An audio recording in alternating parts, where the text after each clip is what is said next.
Hi, and welcome back to Blue's Garden. Sowing my first seeds, and I am starting with onion seeds and a couple of Roma tomato. A bit exciting. First seeds going in for the outdoor garden. I've been sowing seeds indoors and harvesting some greens and lettuces and spinach and arugula that I grow indoors, but this is the first batch of seeds that I'm sowing for outdoors. Um, we got hit with 24 or so, 22 to 24 inches of some snow last week, and we are getting a very nasty windstorm, and I expect another coating, maybe up to 2 inches of snow on Saturday and Sunday. So, indoors, perfect time to start some seeds, starting with my onion seeds.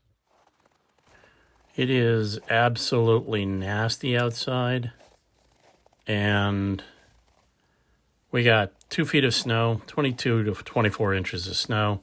Some drifts are waist high.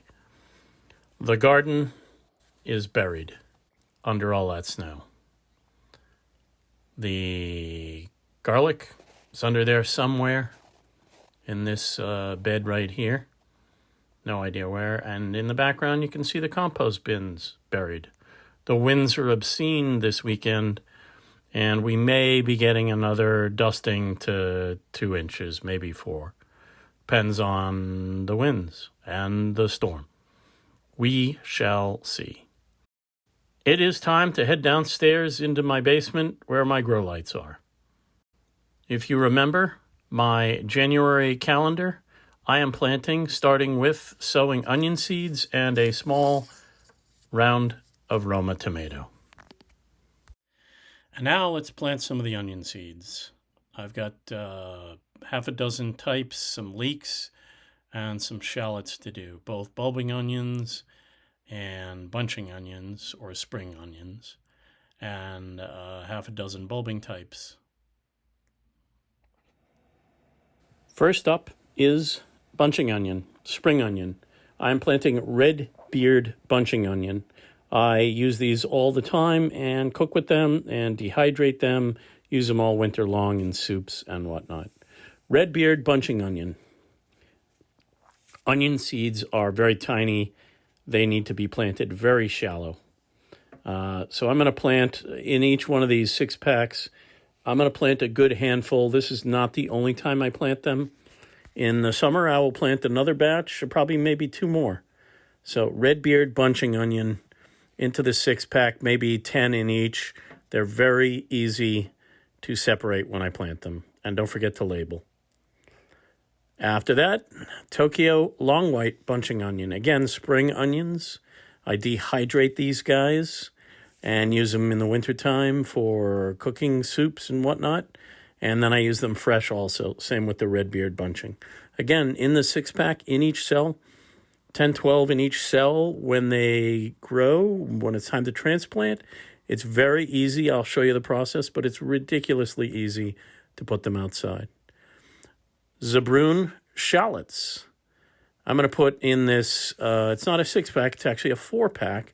I'm going to put 3, 4, 5, 6, something like that, 3 to a half a dozen into each one of these in the 4-packs.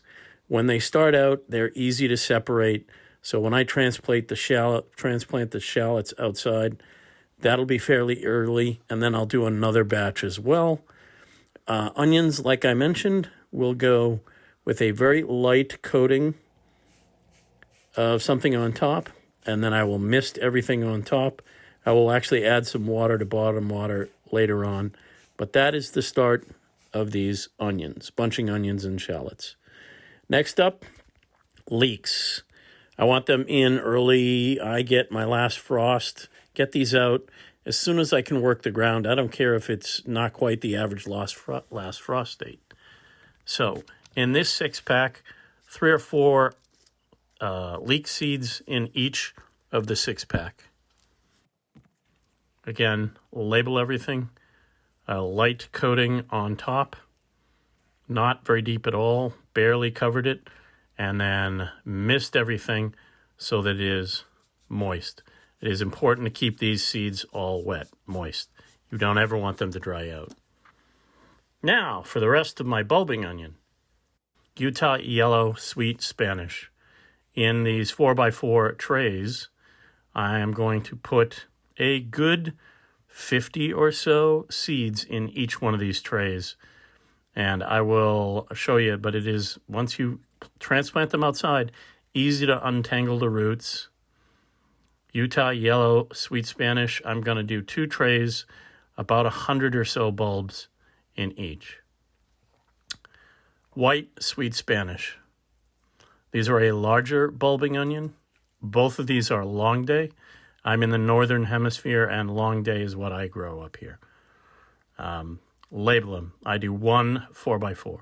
Pompeii onion is a smaller bulbing onion. I use these as cooking onions. You can cook them whole, or you can treat them like you do the larger ones too. But again, about 50 in each one of these 4x4s. Label everything. Next up, red Weathersfield. My favorite onion. I love cooking with a red onion. And again, about 50 in each one of these 4x4s. And I will do 2 trays of these. So about 50. We shall see how they come out. But again, very easy to transplant outside. I will label everything. And then to top off, I will give it a light coating. And new for me in 2026, Walla Walla onion, which is a long day onion. I'm going to give this a try. I've never grown this before. All the others, I've had pretty good success. So the Walla Walla, about 50 or so in this 1 4x4. And we shall see how it comes out. In addition to those onions, in my planning calendar, I mentioned that I'm going to do a couple of different batches. In fact, for me, it's typically 3 different batches of a determinate Roma tomato type. This last weekend in January, I do the first batch of Roma tomatoes. It's typically 6 cells. I may plant 8 or 10 seeds in those 6 cells, with the goal of getting 6 healthy Romas that will be in my first batch.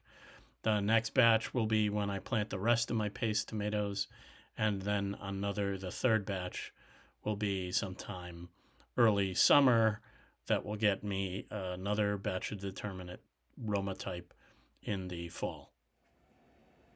Roma tomato. This is I'll do 3, like I said, I do about 3 plantings of it. So first one in this 6-pack, I'll do 2 or 3. Actually, let's say in the 6-pack, maybe there's 10 to 12 seeds total in here, with the goal to get 6 healthy seedlings for transplanting out first. Only the first batch. I will do many more paste tomatoes later. Again, light coat on top, and then get it moist. And then once it's moist, it will go in a tray, and I will bottom water everything. Thanks very much. If you're still watching this far, I really appreciate it. Please like, share, and subscribe. You know that really helps the almighty YouTube algorithm. It has been a challenging last 3-4 weeks of intense cold, and I am finally excited to be back to sowing. Sowing seeds, getting the garden going for 2026. Really looking forward to this season. Got a feeling it's going to be a tough 6 more weeks of very cold. Probably looking at the long range, we're going to be getting a lot more snow in the next couple of weeks, and deep frosts, deep freezes, and cold. So, thanks for watching. This helps me grow, and that helps you grow.